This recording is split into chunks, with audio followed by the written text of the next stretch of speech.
So some foundations of giving. Now, a lot of people have asked these questions. Well, what about tithes?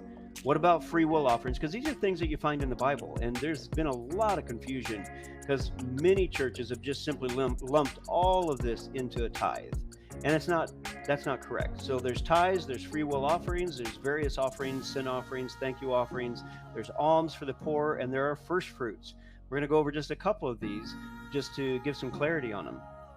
So first fruits, we used to do this with Kingdom Equipping Center. I miss it. Yeah, we're talking about going back to it, is that in the Hebraic cycle is when the new moon, came, then that was a time to worship the Lord, to seek prophetic guidance from the prophet. It was a time to give your first fruits offering and a time of celebration, a time of feasting. So we usually, had a big potluck together and lots of fun in that. And so with first fruits, there's sometimes people confuse this with tithe. But if you think about an agricultural society that the Israelites were in at that time, it was giving God the first of your harvest before you even knew how much of a harvest you were going to have. So it's a faith act. It's an act of faith and trust that Father's got your back. And so then tithe was when the whole harvest has come in, then you give a 10% of your entire harvest. And so this is an interesting verse I love from Romans 11:16. It says, if the part of the dough offered at first fruits is holy, then the whole batch is holy. If the root is holy, so are the branches.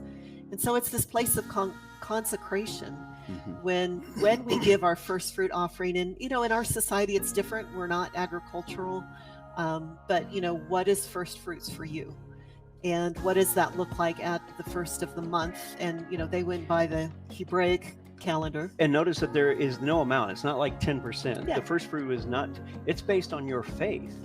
So it really was interesting to be able to learn how to operate from this place of faith where you would give according to what you had faith for, in believing that Father's going to be covering you. Father's got it all. And again, it is literally opening up a frequency portal of the finance arena, or the resources. I'll call it resources because I want to try to avoid the trade language.